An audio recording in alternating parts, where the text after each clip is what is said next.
বছরের প্রথম দিন বাড়িতে বসে থাকলে কি চলে, তাই আমরা দুপুর দুপুর চলে গেছিলাম মেঘনাদ সাহা প্ল্যানেটেরিয়াম দেখতে। Hello everyone, welcome back to my channel. I hope কি তোমরা সবাই ভালো আছো আর নতুন বছর অনেক এনজয় করছো। আমিও ভালো আছি আর প্রথম দিনই তো ঘুরতে বেরিয়ে গেছি। জানি ভিডিওটা আপলোড করতে একটু লেট হয়ে গেছে। আমার ইচ্ছা ছিল কলকাতার ইকো পার্ক ঘুরবো, তারপরে মনে হলো 1 জানুয়ারি যেহেতু ইকো পার্কের প্রচুর ভিড় হবে, তাই ট্রেন ধরে চলে এসেছি বর্ধমানে। আর এটা বর্ধমানের গোলাপবাগে রয়েছে, পাশে জু আছে, সায়েন্স সিটি আছে, সবগুলোই একবারে দেখবো যেহেতু এসেছি। বর্ধমানের এই মেঘনাদ সাহা প্ল্যানেটেরিয়াম দেখে এখানে এসেই দেখলাম যে 3-4 জায়গায় আর কি পিকনিক হচ্ছে, আর প্ল্যানেটেরিয়াম আজকে বন্ধ আছে। আবার নেক্সট টাইম আসবো। তারপরে আমি জু দেখতে গেছিলাম, কিন্তু অলরেডি আমার কাছে টাইম অনেকটাই শর্ট ছিল, আর জুয়ের বন্ধ হওয়ার টাইমও 5টার সময় ছিল, তাই জু আর দেখা হলো না।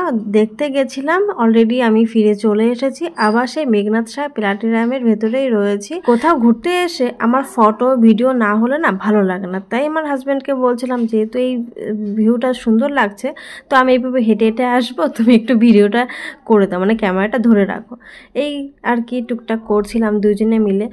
আর সায়েন্স সিটিতে আমি গেছিলাম, সায়েন্স সিটির টাইমটাও সেরকম বন্ধ হওয়ার মধ্যেই ছিল, তাই আর সেভাবে ঘুরিনি। তাই আর কি প্ল্যানেটেরিয়ামে এসেই আর কি ওইখানটাই ছিলাম। তারপরে ট্রেন ধরে আমি চলে এসেছিলাম। না, এখানে এখনও ভিডিওটা শেষ হয়নি, প্ল্যানেটেরিয়ামটা একটু ঘুরে দেখাই। বা আমি নিজেও দেখছিলাম যে অনেকটা সুন্দর। ভেতরে তো আমি যেতে পারিনি, কারণ আজকে বন্ধ ছিল। অনেকটাই সুন্দর, মানে পেছন সাইডটাও সুন্দর, যেহেতু এখানে পিকনিক করার জায়গা আছে। এবার বলো আমাকে কেমন লাগছে দেখতে, আর তোমরা কোথায় কোথায় ঘুরতে গেছো বছরের প্রথম দিন, সেটাও কিন্তু কমেন্টে জানাতে ভুলো না। আমাকে দেখতে যতটা সুন্দর লাগলো, আজকে কিন্তু খুব ঠান্ডা পড়েছিল, যত শীত মনে হয় আমার গায়ে। আমি অলরেডি 2টো সোয়েটার পরেছি, তবুও আমার খুব শীত লাগছিল।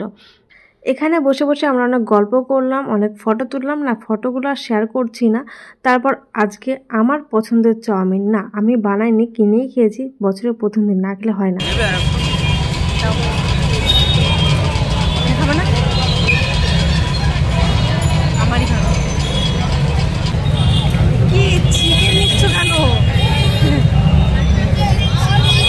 এইভাবেই কাটালাম আজকের দিনটা। কেমন লাগলো অবশ্যই জানিও, আর তোমরা কে কোথায় গেছো সেটাও জানিও। টাটা।